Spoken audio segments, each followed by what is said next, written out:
Links vor uns steht der sagenumwobene Mäuseturm auf einer kleinen Insel. Der Sage nach fraß eine Schar Mäuse den hartherzigen Mainzer Bischof Hatto hier auf.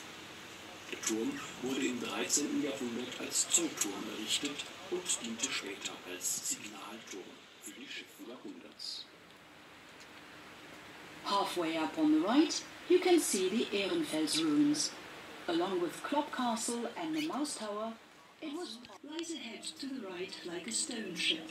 It was built in the 14th century as a toll station and has never been destroyed.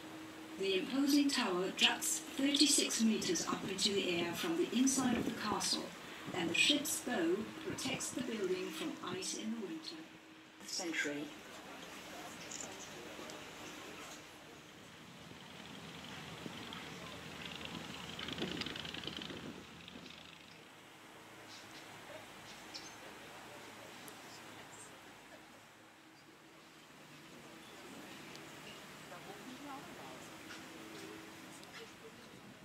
Financial resources.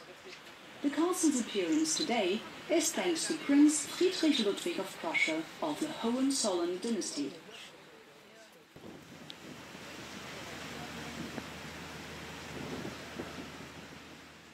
In der Neujahrsnacht 1813-14 überquerte hier der preußische Feldmarschall Blücher mit seiner Armee den Rhein, um Napoleon zu verfolgen. It was destroyed during the Napoleonic era and later rebuilt. Am linken Ufer liegt die Stadt St. Goar. Ihren Namen verdankt die Stadt dem Missionar Goar.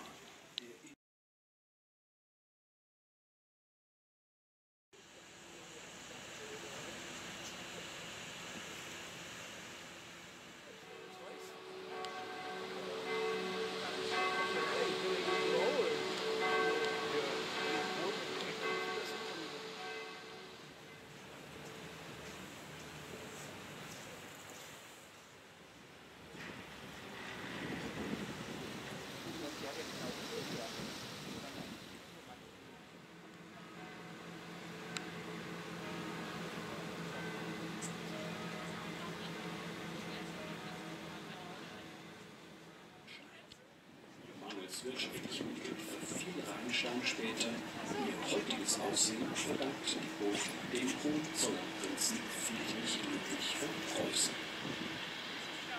Rheinstein Castle sits atop its throne.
160 meters, this is the deepest part of the Rhine at 25 meters. Rocky cliffs and whirls made crossing the river a dangerous undertaking until the beginning of the 20th century.